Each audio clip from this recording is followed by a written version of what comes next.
آج ہماری ECC class میں ہم نے اردو کا خوبصورت حرف سین سیکھا۔ سب سے پہلے میں نے وائٹ بورڈ پر ایک فلیش کارڈ لگایا جس پر سیب کی تصویر بنی ہوئی تھی۔ پھر ہم نے چارٹ پیپر سے خوبصورت سیب اور چمکتا ہوا سورج بنایا اور اسے بورڈ پر لگایا۔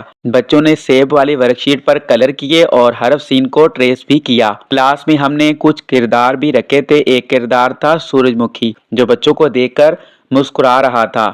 ایک طرف سمیع اللہ کاشف کھڑے تھے جن کے ہاتھ میں ایک چھوٹا سا سانپ کا بچہ تھا، اور ایک کردار تھا سعد جس کے ہاتھ میں سلیٹ اور سلیٹی تھی۔ وہ بار بار سلیٹ پر حرف سین لکھ رہا تھا۔ اسی دوران LED پر ہم نے سائیکل اور سیب کی تصویریں دکھائیں تاکہ بچے مختلف چیزوں میں حرف سین کو پہچان سکیں۔ پھر میں نے بچوں کو حروف تہجی کے بلاک سے حرف سین ڈھونڈنے کو کہا اور سب بچوں نے بہت خوشی سے سین تلاش کیا۔ آخر میں بچوں کے لیے ایک چھوٹی سی کہانی سنائی۔ ایک دن سعد کلاس میں آیا، اس نے اپنا بستہ کھولا اور سلیٹ اور سلیٹی نکال کر بڑے پیار سے حرف سین لکھنے لگا کیونکہ اسے پتا تھا کہ آج ہم حرف سین پڑھنے جا رہے ہیں۔ اتنے میں سمیع اللہ کاشف آ گئے اور کہنے لگے، میں بڑا ہو کر سپاہی بنوں گا، اور دیکھیں یہ میرے ہاتھ میں سانپ کا بچہ بھی ہے۔